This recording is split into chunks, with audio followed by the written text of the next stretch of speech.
Well, here are your 9 things to know as you head out the door this morning.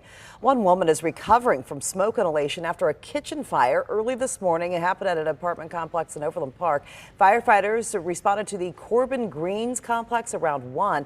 They say that a working sprinkler system put the fire out in 10 minutes, and the damage was contained to that one unit. We're 2 weeks away from the recall election of Jackson County Executive Frank White, but starting today, voters can cast their ballots in person through no excuse absentee voting. There are 7 early voting places in Kansas City, 2 in Jackson County. Visit your election board's website for locations and hours. The suspected shooter in the killing of conservative activist Charlie Kirk will be in court today in Utah. 22-year-old Tyler Robinson is facing several charges. Kirk was shot and killed while holding an event on the Utah Valley University campus last week. Utah's governor says Robinson has not been cooperative in custody, and investigators are not ready to discuss a motive for the killing. Israel's military is expanding its ground operation in Gaza City. The country has warned people living there to leave, move south.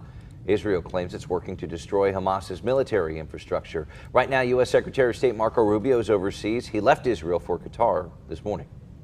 We'll have folks without training interacting with our citizenry, and there's a chance that that will compromise our due process rights. The National Guard is heading to Memphis. President Trump signed a memorandum yesterday to establish a Memphis task force to target crime and illegal immigration. This is the 3rd city now to have National Guard troops put in. The move is getting mixed reaction from leaders in Tennessee. President Trump is also looking to send more troops to Democratic-led cities, including St. Louis. We see that misinformation is still an issue. And this shows us that we still need to do some education when it comes to the schedule and why kids are getting the shots that they are when they are.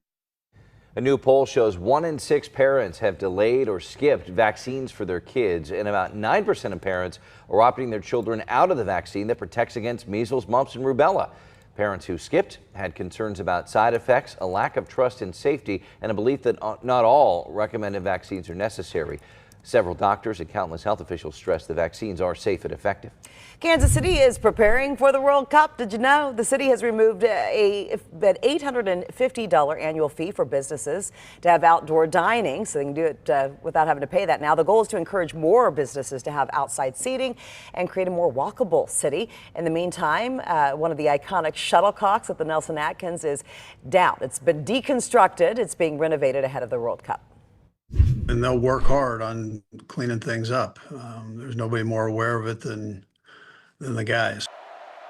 Kansas City Chiefs are working to bounce back after losing their first 2 games of the season. Head coach Andy Reid believes his team and the leaders will right the ship. Chiefs travel to New Jersey to take on the New York Giants in a Sunday night football showdown this weekend.